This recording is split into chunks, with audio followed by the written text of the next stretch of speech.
കരിപ്പൂർ വിമാനത്താവളത്തിൽ വൻ സ്വർണ്ണവേട്ട. വിമാനത്തിന്റെ ശുചിമുറിയിൽ നിന്ന് 2 കോടി രൂപയുടെ സ്വർണം കസ്റ്റംസ് കണ്ടെത്തി. കസ്റ്റംസിനെ വെട്ടിച്ചു കിടത്തി 50 ലക്ഷം രൂപയുടെ സ്വർണവും പോലീസ് പിടികൂടി. കേസിൽ 3 പേർ അറസ്റ്റിലായി.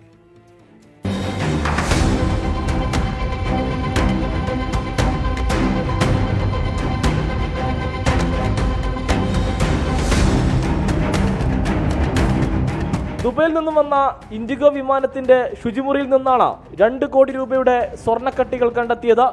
ഇവക്ക് 3 കിലോ 264 ഗ്രാം ഭാരം വരും. സ്വർണവുമായി എത്തിയ യാത്രക്കാരൻ വിമാനത്താവള ജീവനക്കാർ മുഖേന പുറത്തെത്തിക്കാൻ സ്വർണം ശുചിമുറിയിൽ ഒളിപ്പിച്ചതാകാമെന്നാണ് സൂചന. അല്ലെങ്കിൽ സ്വർണം പിടിക്കപ്പെടുമെന്ന് ഉറപ്പായപ്പോൾ ഉപേക്ഷിച്ച് മുങ്ങിയതുമാകാമെന്നാണ് കസ്റ്റംസ് നിഗമനം. രഹസ്യവിവരത്തിന്റെ അടിസ്ഥാനത്തിലായിരുന്നു കസ്റ്റംസിന്റെ പരിശോധന. സംഭവത്തിൽ കസ്റ്റംസ് അന്വേഷണം ആരംഭിച്ചിട്ടുണ്ട്. അതിനിടെ കസ്റ്റംസിനെ വെട്ടിച്ചു കടത്തിയ 50 ലക്ഷം രൂപയുടെ സ്വർണവുമായി കോഴിക്കോട് നരിക്കുനി സ്വദേശി ജബ്ബാർ അറസ്റ്റിലായി. സ്വർണം മിശ്രിത രൂപത്തിലാക്കി ധരിച്ചിരുന്ന പാൻറിൽ തേച്ചു പിടിപ്പിച്ചാണ് കടത്താൻ ശ്രമിച്ചത്. ഇയാളിൽ നിന്ന് സ്വർണം കൈപ്പറ്റാനെത്തിയ കൊടുവള്ളി സ്വദേശികളായ റിയാസ്, ഹനീസ്, ഫൈജാസ് എന്നിവരും പിടിയിലായി. ഒരാഴ്ചക്കിടെ കരിപ്പൂരിൽ പോലീസ് പിടികൂടുന്ന 3ാമത്തെ സ്വർണ്ണക്കടത്ത് കേസാണിത്. 24 മലപ്പുറം.